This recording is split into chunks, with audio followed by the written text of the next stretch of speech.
Now, I was thinking of just standing around when the building was collapsing, you know? Seemed like fun to just stay there. It's been a while since we had a CG cutscene.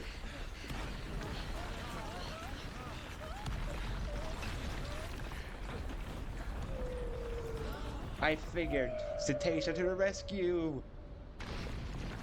The greatest of all flying whales! Didn't even need to play the flute this time, she just came to my rescue. What a good whale. We finally got rid of Mordegon. Yes, but so many lives have been lost. Jade's face looks weird in the CG cutscene. Look, that light!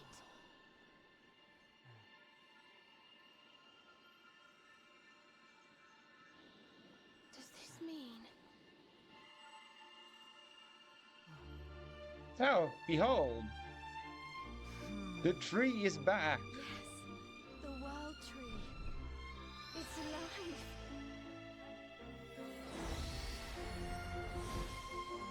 Well, isn't that just peachy? That the tree came back to life. All we had to do was just kill Mordegon.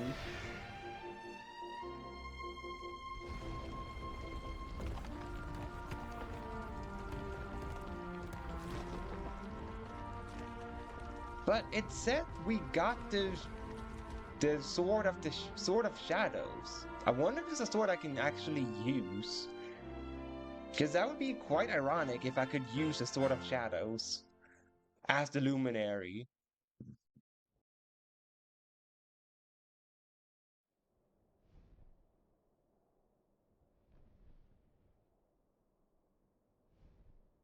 Mordegon's passing must have freed the heart of Yggdrasil from his clutches. I wish Veronica could have been here to see this. I wish you didn't have your default outfits, gang. I mean, I spent like most of the time I had Hendrik in his default outfit. I finally got a cool outfit, and then the game doesn't let me keep it. Come on. I think it's time to go home, don't you? He looks so much better with the outfit change, Hendrik. This outfit doesn't fit him. And I think it's the yellow polo shirt that he's wearing that's throwing it off. It makes him look like a Simpsons character.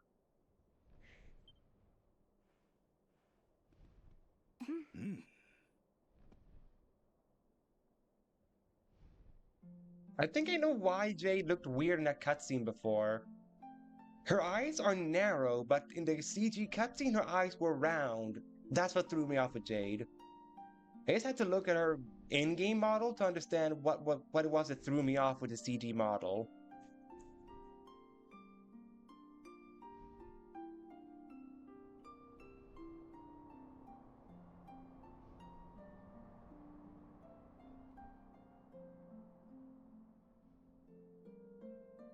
Nah, does Cetacea know what home means, by the way? Because Eric just said, let's go home, but he never specified. Oh. Whoops. I think I have to mute this. Hold up, hold up, hold up. Uh. There we go. Just in case this is copyrighted music, I mute it. So, sorry, YouTube and chat, but you just have to see the end credits with mute. But you know, most game companies are very mean that they like copywriting their freaking um end credits, which makes no sense that they keep copywriting like the end credits because everyone's gonna reach end credits if they play a game. But right, that was the oh, these are nice, these little cutscenes here that they have in the ending. I just now realized like that's new. Like that's pretty cool. But yeah, we've finally managed to beat the main story of Dragon Quest XI. And I would say it's a solid game, Dragon Quest XI. I wouldn't really rank it as my um as our top favorite game, but it was by all means not a bad game. Like it had some questionable story moments here and there with specifically like the mermaid section, questionable story with the extra scenarios where Eric had to sacrifice his memories and Jade had to become a well, Booga's plaything. And I think it was probably some other writing that I questioned, but I can't think of them right now. But like those are the three I can think of from the top of my head that were questionable story written wise. And in terms of boss fights, the only boss fights that have so far been bad, like I mean truly bad, is Booga. Because the blue guy, he was just very difficult because he hit really hard. But Booga, straight up awful fight. Booga just no. They should have rewritten Booga's boss fight completely.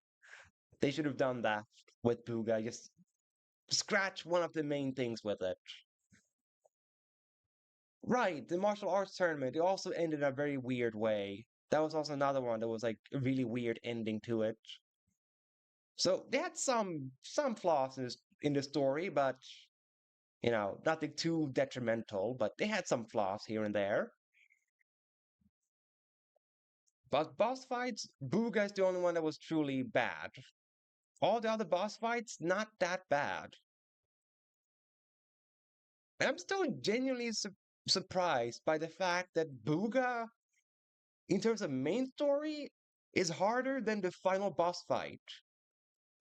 Because sure, was Mordegon, or specifically Mordragon, annoying with some parts? Yeah, but he was not a bad fight, Mordragon. For a final fight, he was not that bad. He wasn't too overly difficult or too easy either. He was challenging, or challenging enough where, you didn't have to twist your back trying to beat it, or depend on having good luck like with Booga.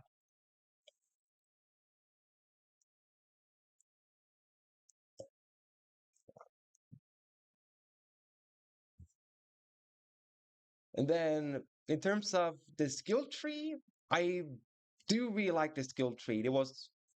It's always fun when games incorporate skill trees. You can customize your characters however you want.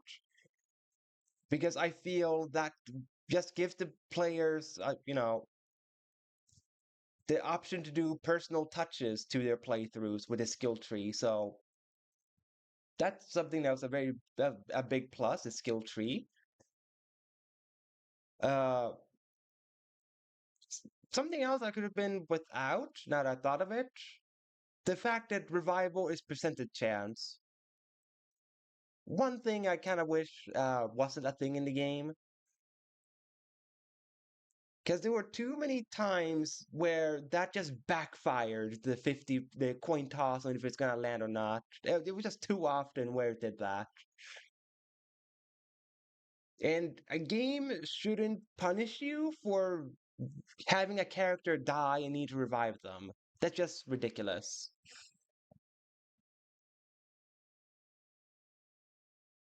But if I have to give it a rating, I think I would give the game I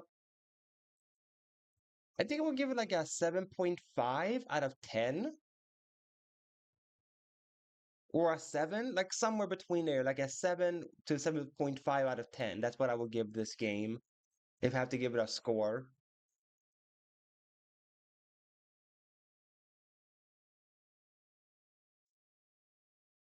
By the way, I know I haven't commented the cutscenes here, but they are very neat. And I'm guessing with the Gramp scene they had there, I guess they're supposed to imply that he just kind of wanted to be left alone in that castle in um Dundrasil, which It's kind of unfortunate that he's gonna stay behind there, but also understandable.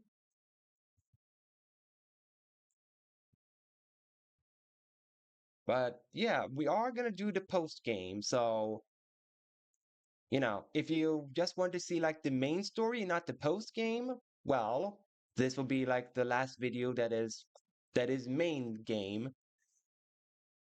So just so you know, for the audience of YouTube, that this will be the final video of main story. The next videos after will cover post game. And when it comes to post game, I will do however much I can manage.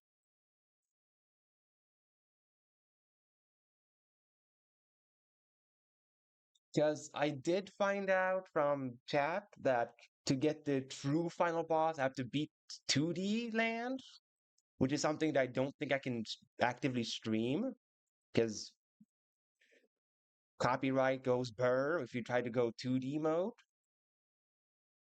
So I don't think that's anything I can do on stream.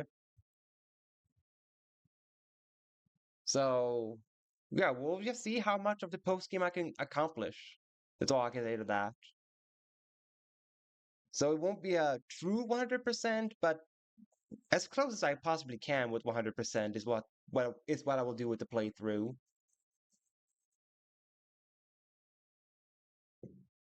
Just want to see how long did it take me to beat Mortigan? Took me about an hour 10 minutes. Yeah, that's not bad. An hour 10 minutes. I mean, it's shorter than expected, but also not too long. I feel like that's like decent time to spend a final boss fight, about an hour. Like that sounds about right. Oh, I think I can unmute now. I think. Hold up, I'm gonna unmute there. Because this just needs to be a cutscene, not music.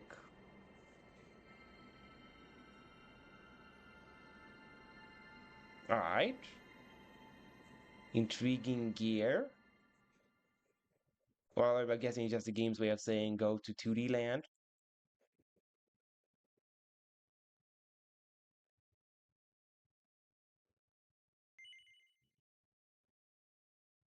What happened to... Yeah, exactly what Azura said there, Yokai. Veronica died. And that's why Serena has shorter hairs, because Serena is now supposed to be like a merge of herself and her sister, because she got her sister's powers as a final wish thing. So yeah, Veronica is a main story, but I guess the developers couldn't find a way to fit Veronica into the cast together with Hendrik. So they decided to like, let's get rid of Veronica. Alright, so all in all, to beat the main story, it took me 88 hours. Not bad, I was to say. 88 hours. Yep, the end. Funny, they're saying the end and not Finn, because most games they say Finn. The Lord of Shadows is defeated, and peace returns to the world.